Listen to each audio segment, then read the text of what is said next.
Okay, testing, 1, 2. I think it's about time we made one of these in somebody else's house, let alone in the middle of the country. It's just how these things go. I have to leave for the airport in 30 minutes, which I think aligns us with the last-minute deadline nature of how these videos have been going. The Bucky's shirt has now evolved into a sweatshirt, which I think is just naturally a product of the environment that I'm in right now. The small coastal trips have been good. Sometimes it turns the individual rumination in one location just kind of moving into individual rumination in another location. So being with two other people in their own world kind of just helps break up that noise a little bit, let alone two people who've known you basically your entire life.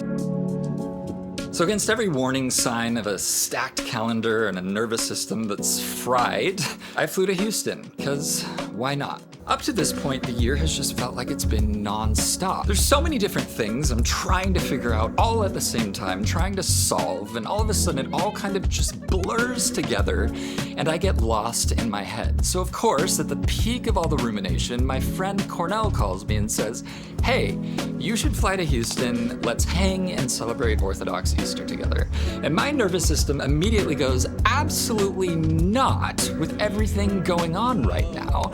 There's absolutely no time for me to take a 5-day trip across the country. But with everything going on, this might have actually been the best time to pack up and fly to the middle of the country. So I said yes, because the world isn't going to end. Nothing is going to go up in flames. Life and projects will still be there, and every time I take an intentional moment to step back like this, I always return with an incredible clarity of mind, and it ends up being such a good thing, contrary to how my mind tries to spin it. So again, reaching that moment of taking a breath, a small sip of Morgan's green tea, which is so good and relaxing to the soul to start my morning. So a new place, a very removed environment, spending time with the people that you love, letting others take lead for a bit, being in the mess together, learning, growing, enjoying things together, laughing together, simply having fun. A place to be seen, a place to enjoy, and a place to lose myself in the simple good things. Or I could probably mix that actually with a cheese break and I can make a risotto. And that's where the shift begins to happen, right? You start to notice, you start to feel again, you start to be aware of what's around you as you watch the little beautiful ways that life begins to unfold. A guy cooking, kids playing soccer at a park, the neighborhood cats following you around while you're walking back to the house, a comfort show, the objects and the people and the architecture and the systems and the rhythms of a new, slightly unfamiliar space. Just letting the world do its thing around you while you just sit and be present and enjoy watching how it unfolds for a minute. Slowing down enough to stop and to breathe and to allow yourself to tangibly feel things happening around you in real time. And that's a concept that I've, quite frankly, kind of lost sight of the past few years. And this has been one of the biggest things that I've been relearning in this season. Slowing down, breathing, and being present. It's so beautiful and it's so incredibly inspiring. Yes! This is the most important part of any trip to Texas. I've been waiting 3 years for this, the best barbecue you will ever have in your life. So as a creative, right, this also serves as the foundation for how you learn to create again in healthy ways. When you spend so much time attaching yourself to everybody else's thing and everybody else's project, you sometimes forget who you are and you lose touch of the art that you want to create, which has led me on this journey of rediscovering what my true center is again. and how many wonderful external things contribute to the shaping of whatever that ends up becoming. The places you go, the food you eat, the things you experience, the people that you spend time with, right? Enjoying the cool things that other people are making and immersing yourself in spaces where you can just feel how much people love to create things.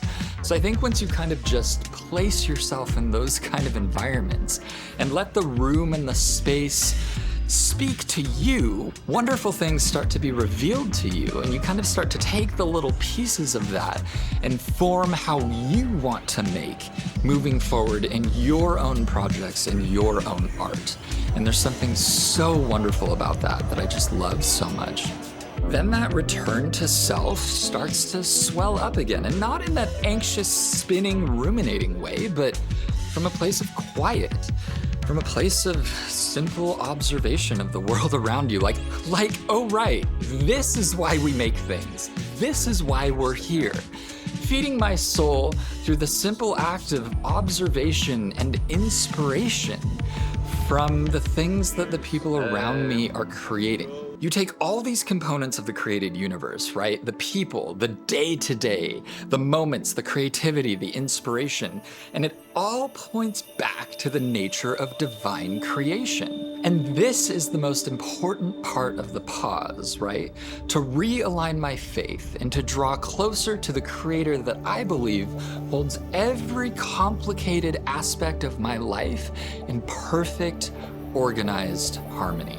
And what better way to reflect on that than by celebrating Easter, or Pashka as it's called by my friends over here in the Orthodox community. To celebrate, to be in spiritual fellowship with others, to remember that we are loved by the creator of all things, that the craziness and uncertainty of a decaying universe has no hold on our lives anymore. That's the only thing that matters here. That's the entire reason for all of this. Celebrating that Christ has victory over death. He has victory over everything that we feel like we can't control and everything that we find ourselves deeply fearful of. He has conquered and he has already solved. All glory be to God. And that's it.